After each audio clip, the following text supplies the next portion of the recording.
Hijos en la nieve, 15 de diciembre de 2023.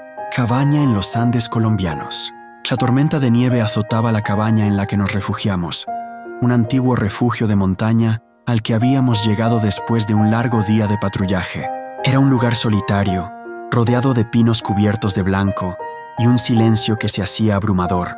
El viento aullaba como un lobo hambriento y la nieve caía sin tregua, cubriendo todo a su paso.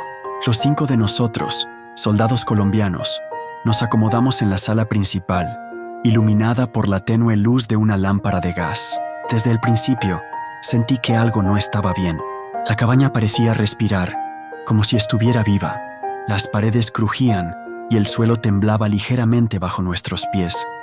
No era solo el frío, era una sensación que se metía en los huesos, un presentimiento que no podía ignorar. ¿Te encuentras bien, Gómez?, me preguntó el sargento al notar mi inquietud. Solo, un poco cansado, respondí, intentando ocultar mi creciente ansiedad. Sabía que mis compañeros estaban allí para cumplir una misión, pero yo, en el fondo, sentía que era un estorbo. Había algo en mi interior, un oscuro secreto que me atormentaba y la culpa me consumía. La noche avanzaba y la tormenta se intensificaba. Los vientos aullaban como si quisieran comunicarse con nosotros. La cabaña, en su soledad, parecía un refugio de secretos, un lugar donde lo sobrenatural acechaba en las sombras. Recuerdo que, a medida que la hora avanzaba, comenzaron a suceder cosas extrañas. Un sutil susurro se deslizó entre nosotros, como si el mismo viento hablara, y los objetos se movían ligeramente, como si una presencia invisible estuviera jugando con nosotros. Al principio, intenté restarle importancia, pero cada vez que cerraba los ojos, sentía el peso de miradas que me observaban. A la mañana siguiente, desperté con un grito ahogado. Mis compañeros estaban de pie, mirándome con horror. ¿Qué has hecho?, preguntó uno de ellos, su voz temblando de miedo. ¿De qué hablas?, respondí confundido. Anoche, algo pasó. Vimos sombras moverse. ¿Y tú? Tú estabas hablando en un idioma que no entendemos, dijo el soldado Martínez, su cara pálida como la nieve. Me sentí como si el suelo se abriera bajo mis pies. La culpa me invadió. Recordé las noches de mi infancia, cuando tenía visiones de cosas que otros no veían. Siempre las había considerado como sueños, pero ahora me preguntaba si eran algo más. Los días siguientes se volvieron un torbellino de horror. La tormenta no cesaba, y nuestras provisiones comenzaban a escasear. La atmósfera se tornó pesada, cada vez más opresiva. Comenzamos a acusarnos unos a otros. El miedo se transformó en desconfianza, y la desconfianza en paranoia. Sentía que mis compañeros se alejaban de mí, como si el aire que respirábamos estuviera impregnado de mi culpa. Una noche, mientras intentaba dormir, oí un llanto lejano, un lamento que parecía provenir del bosque. Era un sonido desgarrador, como el de un niño perdido. Aterrorizado, me levanté y me asomé por la ventana. La nieve caía en un silencio mortal, y en la distancia vi una figura oscura que se desvanecía entre los árboles. Esa visión me dejó inquieto. «Gómez, ¿qué te pasa?», y me preguntó el teniente, su voz dura. «Te has vuelto un extraño. Todos sentimos que hay algo en ti que nos atormenta». La culpa se apoderó de mí. Sabía que mis visiones eran cada vez más intensas, más reales. Recuerdo una noche en particular, cuando las sombras comenzaron a tomar forma. Las paredes de la cabaña parecían cobrar vida, y las figuras en la nieve parecían moverse, danzando en una coreografía macabra. «¡Detente!», grité, asustado. No puedo controlarlo. Mis compañeros me miraban con horror. Sentía que estaba perdiendo la cordura, que el peso de la culpa me estaba devorando. La tormenta seguía azotando la cabaña, pero era el tormento en mi mente lo que realmente me aterrorizaba. Una mañana, uno de los soldados, el más cercano a mí, desapareció. Su nombre era Ríos. Salió a buscar provisiones, pero nunca regresó. La desesperación se apoderó de nosotros, y la culpa volvió a asomarse como un espectro. «¿Dónde está Ríos?», me preguntaron todos, y mis ojos se llenaron de lágrimas.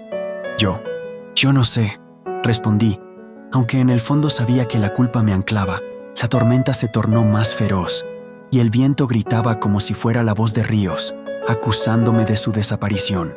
Los días se convirtieron en semanas, y el aislamiento comenzó a hacer mella en nuestras mentes. Cada uno de nosotros comenzó a tener visiones, sombras que se movían en la nieve, ecos de risas lejanas que resonaban en la cabaña. La paranoia se apoderó de nosotros, y la línea entre la locura y la realidad se desdibujó. Una noche, mientras intentaba dormir, escuché un golpe en la puerta. Era un sonido sutil, pero suficiente para que mi corazón se detuviera. Me levanté, y con cada paso hacia la puerta, sentí que algo oscuro se acercaba, como si la cabaña misma estuviera conspirando en mi contra. Al abrir la puerta, el frío me golpeó de lleno. No había nada más que un silencio helado, pero al mirar hacia la nieve, vi huellas que llevaban a lo profundo del bosque. Era Ríos. ¡Ríos!, grité, pero el viento se llevó mi voz. Sin pensarlo, seguí las huellas, sintiendo cómo la nieve se hundía bajo mis pies, como si me llamara. Al adentrarme en el bosque, el frío se volvía más intenso y la oscuridad parecía consumirlo todo. De repente, me encontré en un claro, iluminado por una luna llena que brillaba como un ojo, y allí estaba Ríos, o lo que quedaba de él. Su rostro estaba pálido, como si la vida lo hubiera abandonado. ¿Por qué no me ayudaste?, susurró, su voz un eco lejano.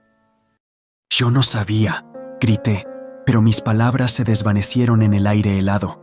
La culpa me consumía, y el terror se apoderó de mí. No era mi intención. Las sombras comenzaron a rodearme, y las voces se multiplicaron, acusándome de ser el causante de todo. Tú eres el que trae la muerte, decían. Mi mente estalló en un torbellino de locura, y caí de rodillas en la nieve. No, grité, pero el eco de mi voz se perdió. La culpa se convirtió en un monstruo que me devoraba por dentro, y las sombras se acercaban a mí, esperando a que me rendiera. Cuando desperté, estaba de vuelta en la cabaña. Mis compañeros estaban allí, mirándome con temor. ¿Qué pasó?, preguntó el teniente, su voz llena de sospecha. Ríos. Él. Estaba allí, balbuceé, pero sabía que no me creerían. La tormenta seguía azotando la cabaña, y el silencio se volvió ensordecedor. La paranoia se apoderó de nosotros. Las sombras se movían, y cada crujido de la madera era un recordatorio de que estábamos atrapados. La culpa se convirtió en un monstruo que me devoraba por dentro, y las visiones de Ríos no cesaban. Esa noche, mientras intentaba dormir, escuché un susurro en mi oído. Gómez, ven. Era la voz de Ríos, llamándome desde la oscuridad.